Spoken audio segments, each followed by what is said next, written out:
Hello! This is Caro on TV and welcome to my channel.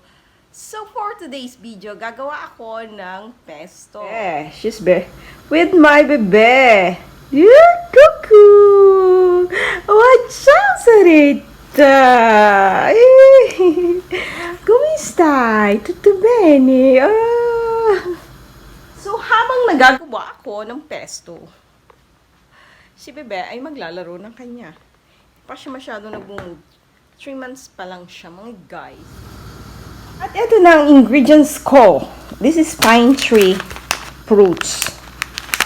Buto siya ng pine tree, mga guys.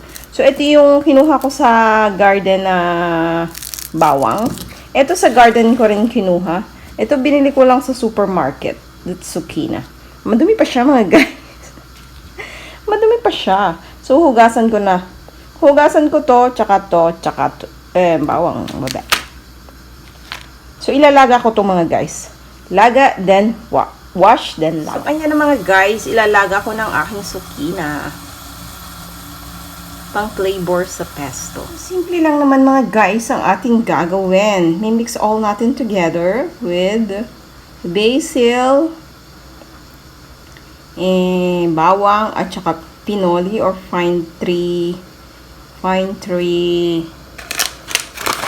nuts, then Zuchine. Mix all together lang, mga guys, with a little bit of salt. Then naglaga na rin ako ng spaghetti. Siya inside.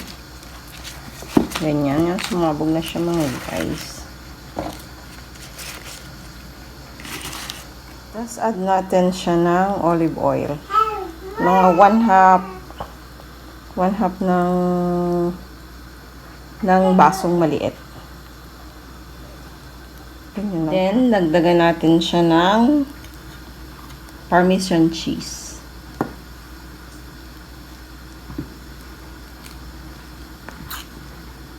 Five, 6, 7, 8, 9, 10. So, 10 okay, no? Tapos, dagdag tayo ng a little bit of salt. Pwede rin tayo magdagdag ng sili.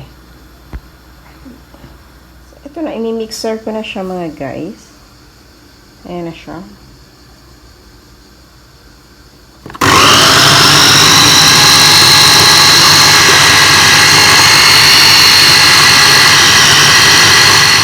Mga guys, ang pesto natin.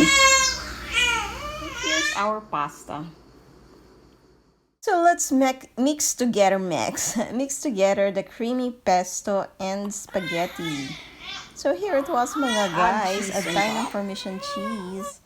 At ito na ang bonong-bonong pasta.